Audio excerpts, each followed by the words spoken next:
ডায়েটের সবচেয়ে famous method হচ্ছে জিরো অয়েল কুকিং মেথড। আজকে আমি সেটাই দেখাচ্ছি।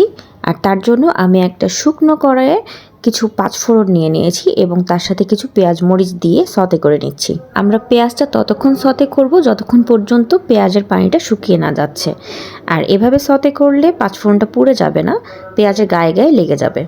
পেঁয়াজটা যখন একটু ব্রাউন হয়ে আসবে, ভালোভাবে সতে হয়ে যাবে, আমরা তখন এখানে সামান্য পরিমাণ টমেটো অ্যাড করব।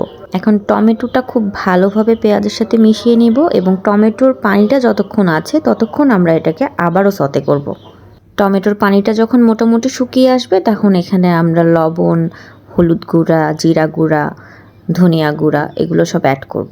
তারপর মশলাগুলো খুব ভালোভাবে টমেটো এবং পেঁয়াজের সাথে মিশিয়ে কষিয়ে নিব এবং তারপরে এখানে অল্প পরিমাণে পানি অ্যাড করে দিব। পানি দেওয়ার পরে এটাকে ভালোভাবে আমি কষিয়ে নিব। এই মেথডে আপনি চাইলে সবজি, চিড়ার খিচুড়ি, ওটসের খিচুড়ি, ডায়েটের যে কোনো রেসিপি আপনি বানাতে পারেন।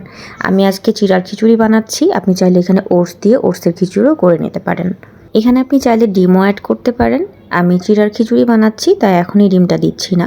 চিড়াটা দিয়ে ভালোভাবে কষিয়ে নিব আর ডিমটা আলাদাভাবে ঘি দিয়ে ভেজে আমি চিড়ার খিচুড়ির সাথে অ্যাড করে দিব। যারা বেলি ফ্যাট কমাতে চান, দ্রুত ওজন কমাতে চান, তাদের জন্য জিরো অয়েল কুকিং মেথড হতে পারে বেস্ট কুকিং প্ল্যান।